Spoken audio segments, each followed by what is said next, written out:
It's tough not to like Unnecessary Roughness by Accolade, a PC football game which tries to please every level of game player. For the most part, that admirable effort succeeds, despite the fact that the game's designers ended up with a product which is better at coaching than playing. Unnecessary Roughness can be played by one player against the computer or two players head to head. On the whole, this is a good game for a novice PC football player to start with because Accolade went out of its way to make it easy to learn, with one notable exception. It takes some time to successfully learn to run the ball in the play mode of Unnecessary Roughness because the designers neglected to make handoffs from the quarterback to the running back automatic.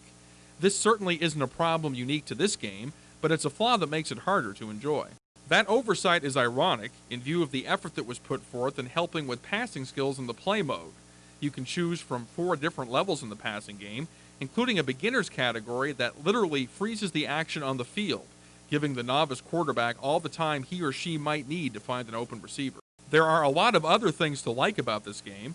While the player graphics bear a startling resemblance to the animation in the mid-1980s Dire Straits video Money for Nothing, the rest of the game's graphics are easy to look at. The options screen for setting up the game is easy to follow and allows you to quickly make choices ranging from your team and your opponent, the length of your quarters, and the weather conditions. The playbook literally flips pages like a loose-leaf notebook, and the formations and alignments are very easy to work with. Unlike many other games, which overload a player by offering them too many choices on every play, Unnecessary Roughness allows you to determine whether you wish to employ an aggressive or conservative game plan, then offers you a manageable amount of options. The serious player has a lot to work with in this game. You can set up your own leagues with existing teams or your own creations. Since the game is licensed by the NFL Players Association, you're working with real players who are given performance ratings based on real statistics. However, if you decide you'd be happier with your starting quarterback if he played more like Joe Montana, you can modify his ratings to improve his performance. That versatility extends to your team's game plan. In the construction menu, you can build your own game plan from scratch, up to and including an option which allows you to determine a specific package of plays for a specific situation when you're in the coaching mode.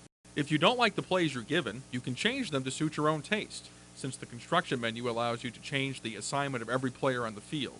If you have an idea for your own play or plays, you can design them yourself. In addition to the handoff problem, there are a few other dislikable things about Unnecessary Roughness. ABC sportscaster Al Michaels provides play-by-play for the game, which is fun, for a couple of minutes. Unfortunately, the limits of modern technology forced Accolade to record Al reciting a limited number of words and phrases, which leaves him sounding about as warm and friendly as a telephone operator. One other word of caution: when I attempted to play this game on a Cyrix DX40, it was temperamental, forcing me to restart on a number of occasions. Also, for some reason, the game attempted to write to my CD-ROM drive, which locked up the system. If you have a CD-ROM drive and experience difficulties running Unnecessary Roughness, try disabling the CD. Accolade deserves a hand for designing a game that's enjoyable on a number of different levels, but not as big a hand as it would deserve if it solved that damn handoff problem.